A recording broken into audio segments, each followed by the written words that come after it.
성경에 아주 대조적인 두 사람, 이런 구도가 많이 있는데요. 먼저 아벨과 가인이 그렇습니다.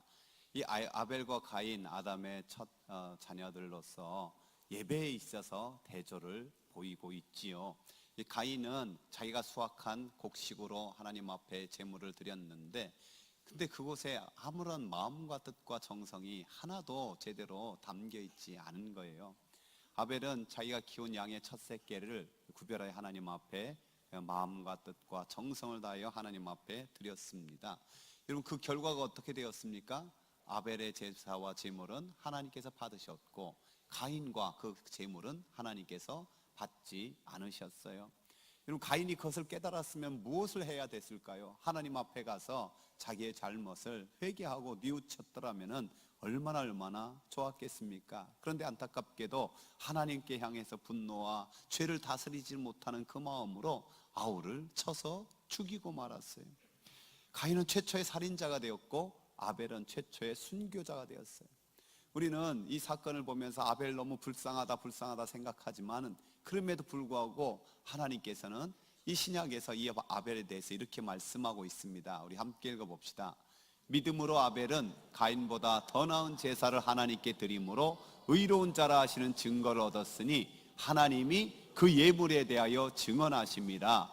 그가 죽었으나 그 믿음으로 지금도 말하느니라. 아멘. 저는 저 말씀이 참 좋아요. 그가 죽었어도 그 믿음으로서 지금도 말하고 있다. 무슨 말을 하고 있는 거예요? 하나님 앞에 예배는 이렇게 드리는 거다. 하나님 앞에 제물은 이렇게 드리는 거다. 그것을 죽었으나 말하고 있는 거예요. 우리 모든 소원은 우리 자녀손들에게 믿음의 유산을 잘 물려주는 거예요. 어떻게 해야 되는지 아세요? 언젠가 우리가 죽었을 때 우리 자녀손들이 말하는 거예요. 우리 아버지는, 우리 할아버지는, 우리 어머니는, 우리 할머니는 죽었으나 지금도 이렇게 예수님을 믿어야 된다고, 이렇게 믿음으로 살아야 된다고 말씀하고 계시다. 나는 그것을 믿음으로 듣고 있다. 그 고백을 남길 수 있는 귀한 은혜가 있기를 축복합니다. 또한 다윗과 사울도 아주 대조적인 사람입니다. 사울 누구보다도 멋진 신체적 조건과 외모를 가졌고 효심도 있는 그런 아들이었어요. 그럼에도 불구하고 전심으로 하나님을 믿고 섬기지 못한 거예요. 하나님의 명령을 자기 멋대로 해석해서 불순종하였고, 또 하나님의 제사장이 드려야 될 제사를 자기가 우월해서 드리고, 무엇보다도 자기 사명은 망각한 채 다윗을 죽이는 것이 마치 사명인 양 허비한 인생, 후회스러운 인생. 반면에 다윗은 얼마나 전적으로 하나님을 의지합니까? 하나님을 모욕하는 골리앗 앞에 만군의 여호와 이름으로 나가고, 또 사울 쉽게 죽일 수 있었지만은 하나님의 기름 부음 받은 자, 내가 어떻게 못한다 두렵고 떨림으로 하나님 섬기고, 그 깊은 웅덩이와 수렁이에 빠졌을 때 그 수시로 하나님을 찾고 하나님 의지하고 하나님 부르짖고 하나님으로 인해서 사는 거예요. 그 결과 성경은 이 두 집안의 차이를 이렇게 결론을 내리고 있어요. 사울의 집과 다윗의 집 사이에 전쟁이 오래매 다윗은 점점 강하여 가고 사울의 집은 점점 약하여 가니라. 저와 여러분의 집과 가문이 점점 강하고 은혜도 넘치고 번성하기를 주의 이름으로 축복합니다. 또 주님 제자 베드로와 가룟 유다도 아주 대조적이잖아요. 사실 가룟 유다가 예수님 은 30냥에 팔은 것이나 베드로가 주님을 3번이나 부인한 것, 피장파장의 그런 죄잖아요. 우리의 보기에는 가룟 유다가 좀 더 큰 죄 같고 베드로는 좀 적은 것 같지만은, 그러나 주님 보시기에는 똑같은 거예요. 그러나 그 죄 지은 후에 어떤 결과를 낳습니까? 이 가룟 유다는 후회하다가 자살해버리고 마는 거예요. 그래서 지옥에 들어가는 거죠. 반면에 베드로는 주님의 말씀을 깨닫고 통곡하며 회개하다가 부활의 주님으로 다시 회복되고 주의 사도로서의 사명을 끝까지 잘 감당하여 거꾸로 순교했다라고 전해져 오고 있잖아요. 지금도 많은 사람이 그냥 허무한 인생 속에 살다 후회로 인생을 마치고 있어요. 그러다 멸망에 빠지고. 그런가 하면은 주님의 은혜를 깨닫고 회개하는 사람이 있어요. 여러분, 이 후회와 회개가 어떤 차이를 만들어냅니까? 따라서 해봅시다. 후회와 회개는 천국과 지옥의 차이다. 저와 여러분이 후회함으로 인생을 마무리하는 게 아니라 회개함으로 주님 만날 수 있는 주의 사람들 되길 축복합니다. 이 사람들처럼 이 사도신경에 사람의 이름이 둘 나오는데요, 아주 대조적인 거예요. 마리아와 동정녀 마리아와 본디오 빌라도. 마리아는 어떻습니까? 하나님의 말씀에 자기 목숨을 걸고 순종하여 성모가 되었어요. 반면에 빌라도는 자기 권좌를 지키기 위해서 예수 그리스도를 십자가에 못 박게 한 저주의 이름을 가져버리고 말았습니다. 어떻게 보면 이 땅의 모든 사람들은 이 갈림길에 있어요. 빌라도냐 마리아냐. 사실 성경 처음부터 그랬어요. 예수님께서 에덴 동산을 하나님께서 만드시고 생명나무와 선악을 알게 하는 나무를 그 가운데 심어두시고 너희가 선택하라. 이 생명의 길과 사망의 길, 좁은 길과 넓은 길, 이 두 가지 흐름은 강물처럼 성경의 구속사에서 흐르고 있어요. 출애굽을 이끈 모세, 그는 그래서 마지막 설교에 제일 강조했던 것이 뭐냐? 바로 이런 말씀이에요. 우리 함께 읽어봅시다. 보라, 내가 오늘 생명과 복과 사망과 화를 내 앞에 두었나니 곧 내가 오늘 내게 명령하여 내 하나님 여호와를 사랑하고 그 모든 길로 행하며 그의 명령과 규례와 법도를 지키라는 것이라. 그리하면 내가 생존하며 번성할 것이요 또 내 하나님 여호와께서 내가 가서 차지할 땅에서 내게 복을 주실 것임이니라. 아멘. 이 말씀도 오늘날 우리가 예수님을 어떻게 대하느냐에 따라 생명과 사망, 복과 저주가 임하는 거예요. 우리가 하나님의 말씀을 어떻게 대하느냐에 따라서 생명과 사망의 길이 나뉘고 복과 저주의 길이 나뉘는 줄 믿습니다. 저와 여러분이 참으로 마리아처럼 생명의 주님 온전히 믿음으로 그 말씀에 순종하여서 생명의 길, 은혜의 길, 복된 길을 걸어가기를 축복합니다. 오늘 우리는 이제 사도신경의 중심적인 구원의 사역에 도달하고 있어요. 본디오 빌라도에게 고난을 받으사 십자가에 못 박혀 죽으시고, 본디오 빌라도는요 유대의 5번째 총독으로서 유대 땅과 시리아 지역을 통치하는 AD 26년에서 36년까지 다스렸던 총독이에요. 그는 유일하게 예수님을 직접 대면할 수 있었던 그런 총독이잖아요. 그렇다면 어떤 기회를 얻은 거예요? 은혜 받을 기회를 얻은 것, 회개할 기회를 얻고 구원받을 기회를 얻은 사람이었다는 거예요. 이 역사가들은 이 본디오 빌라도에 대해서 잔혹하고 음흉한 사람, 정말 포악한 사람이라고 전해져 내려오고 있어요.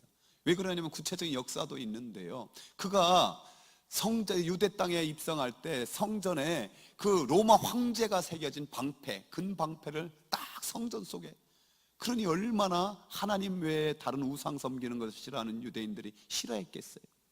뿐만 아니라 그가 토목공사 벌인다고 성전에서 나오는 예물을 갖다가 유용해서 거기에 뺏어다 그거 쓰고, 그리고 그런 걸 조금이라도 항의하는 사람들은 잔인하게 학살하고, 성경에도 그런 기록이 나오고 있지요.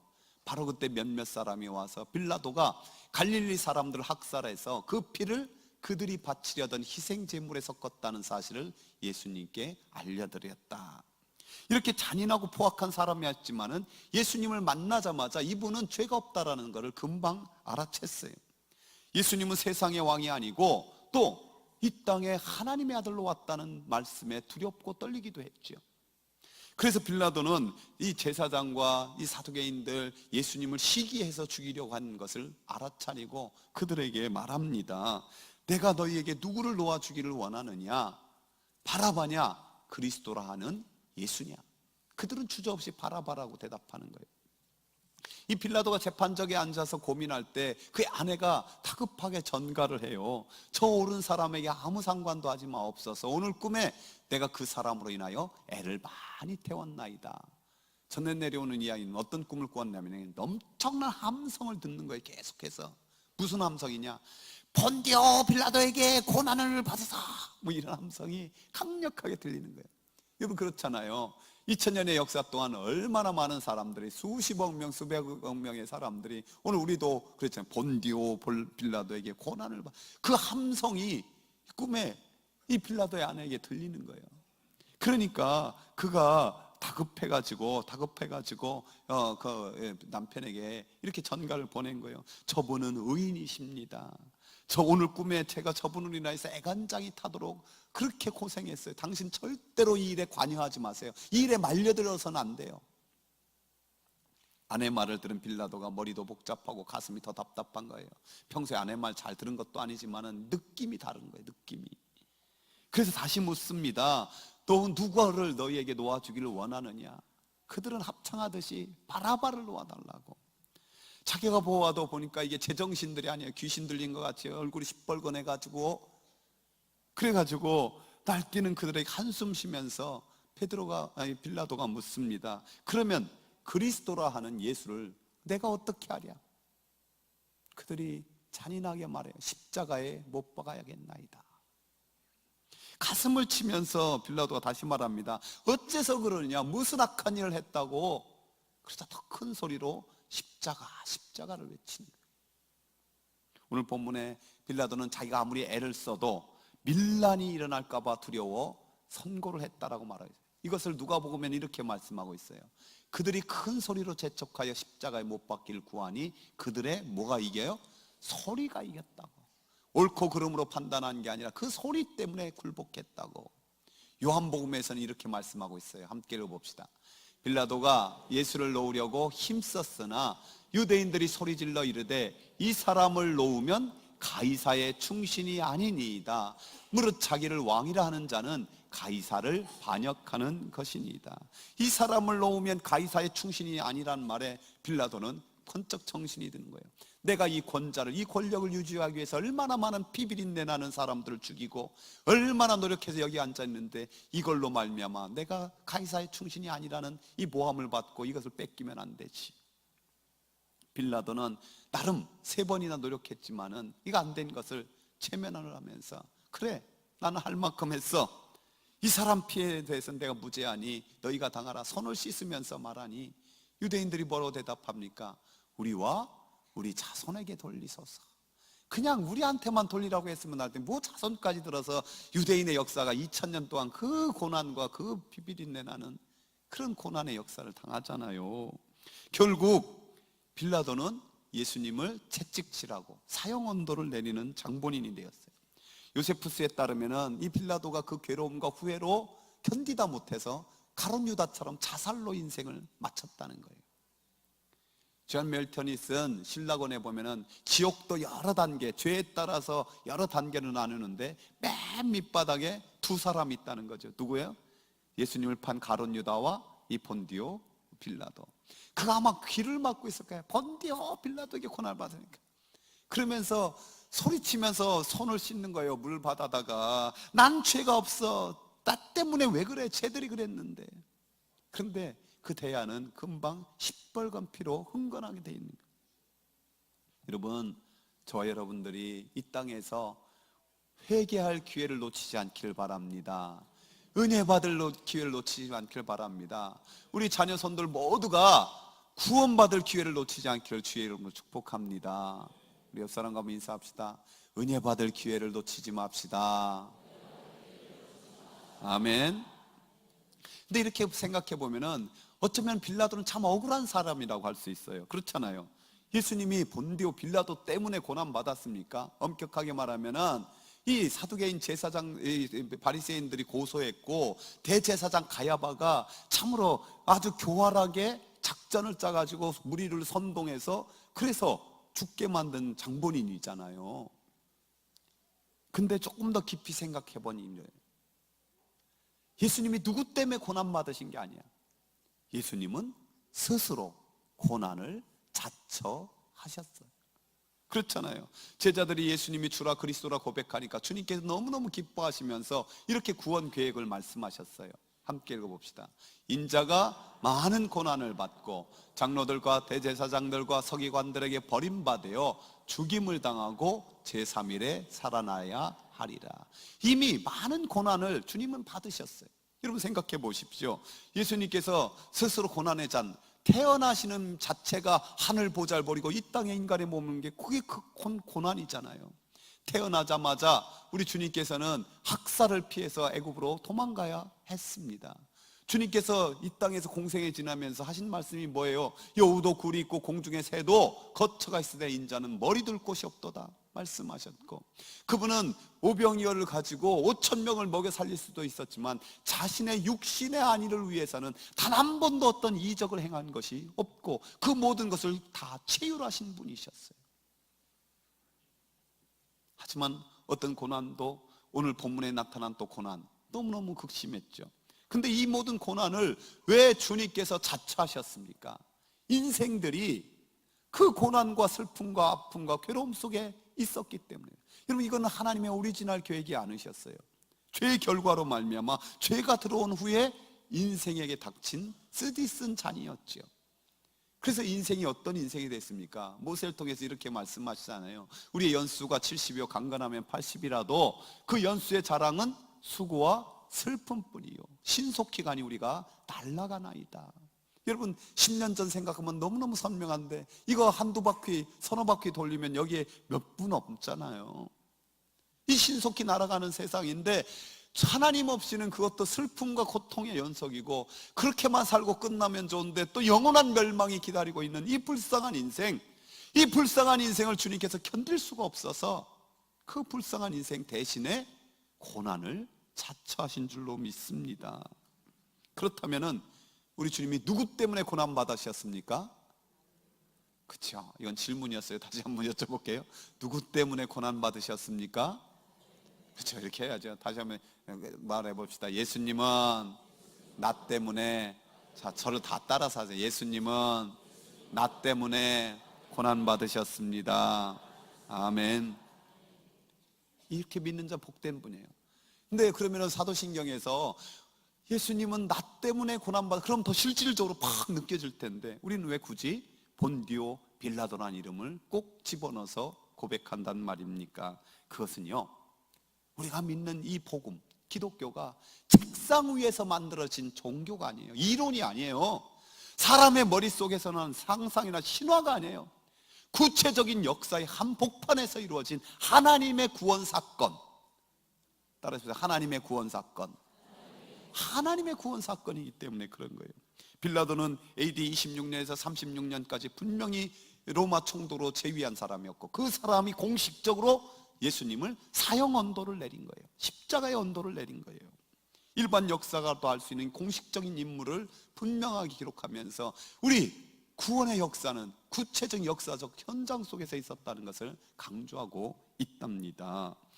여러분, 예수님께서 하늘 보좌 버리고 동정녀 마리아의 몸에 오신 것도 역사적 사실이고요, 그분이 본디오 빌라도에게 고난받아 십자가에 못 박혀 죽으신 것도 역사적 사실이고, 장사한 지 3일 만에 부활하신 것도 역사적 사실이고, 승천하셔서 하나님 보좌 우편에서 지금도 우리를 위해서 기도하는 것도 역사적 사실이고, 언젠가 장차 다시 오실 것도 분명한 역사적 사실이 될 거예요.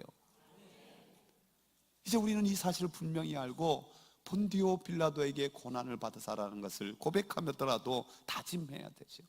예수님 나 때문에 십자가에 못 박혀 죽으셨습니다. 우리의 신앙도 관념적으로 내 그저 머리로, 내 그저 마음으로 생각하는 것을 넘어서서 나의 현실의 삶의 자리에서 역사적 신앙을 만들겠습니다.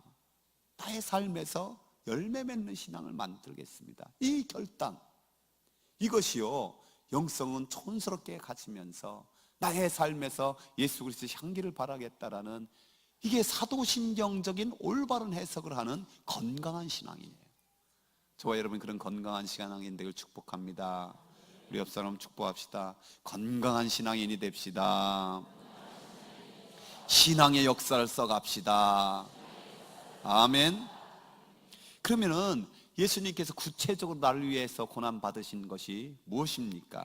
맥스 루케이도는 그의 책 예수가 선택한 십자가에서 그걸 좀 구체적으로 한 권 전체를 다루고 있어요. 오늘 간단하게 요약하려고 하면은요, 빌라도는 단순히 십자가에 못 박으라, 채찍질하고 못 박으라 했는데 군병들은 어떻게 했어요?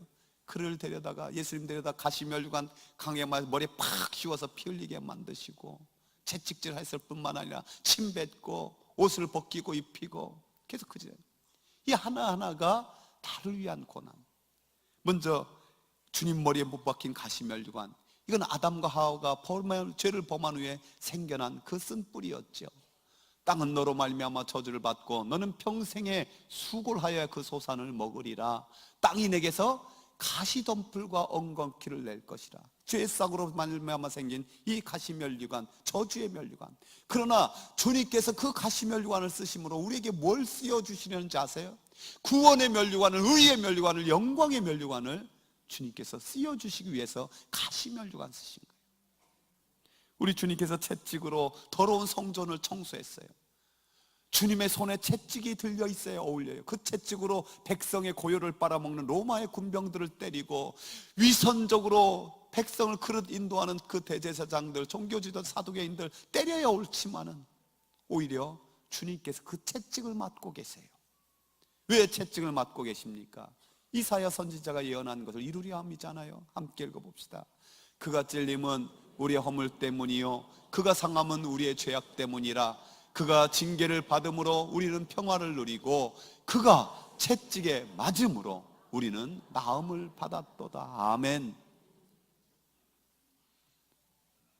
빌라도는 부하들에게 채찍에 때리고 십자가에 못 박으라고 했어요. 근데 그들은 채찍에 맞아서 거반 죽게 된 그 예수님 앞에 어떤 짓을 합니까? 재미 보고 싶은 거예요. 침 뱉으면서 네가 유대인의 왕이냐 희롱하고. 여러분, 인간의 재미가 어떻게 그런 곳에서, 근데 죄인들은 참 잔인하게도 그런 곳에서 쾌락을 느끼는 게 지금도 얼마나 많습니까? 바로 그런 인간을 위해서 주님은 이사야 선지자가 말한 이 예언이 이루어지는 거예요. 나를 때리는 자들에게 내 등을 맡기며 나의 수염을 뽑는 자들에게 나의 뺨을 맡기며 모욕과 침뱉음을 당하여도 내 얼굴을 가리지 아니하였느니라. 주님이 모든 수치를 당함으로 성경은 강력하게 선포해요. 나를 믿는 자는 수치를 당하지 아니하리라. 나를 믿는 자는 부끄러움을 당하지 아니하리라. 아멘.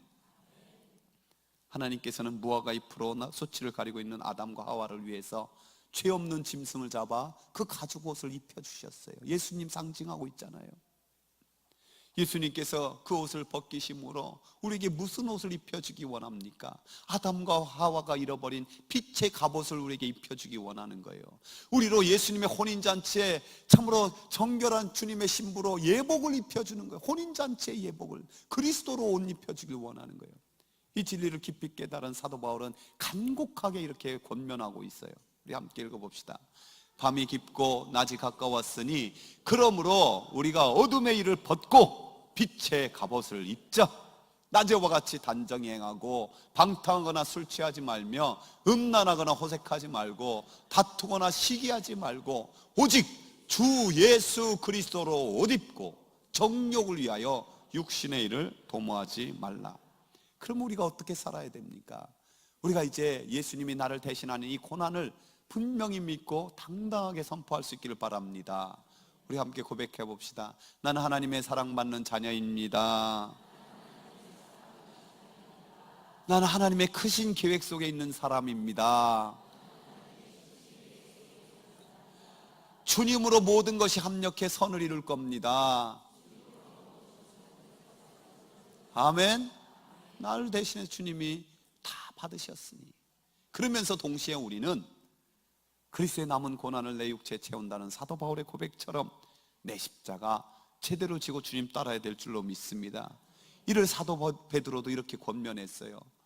이를 위해서 너희가 부르심을 받았으니 그리스도도 너희를 위하여 고난 받으사 너희에게 본을 끼쳐 그 자취를 따라오게 하려 합니다. 주님의 고난이 나를 위한 것 동시에 본이 되어서 우리도 그 고난의 발자취를 따르는 것이 진정 주님의 제자. 이 사순절을 맞아서 금식하는 분도 있고 또 사순절에 절제하며 경건하게. 그런데요, 그 고난에 동참하는 것 자체도 보람이 있지만 더욱더 그 고난이 진짜 고난이 되려면 어떻게 되느냐?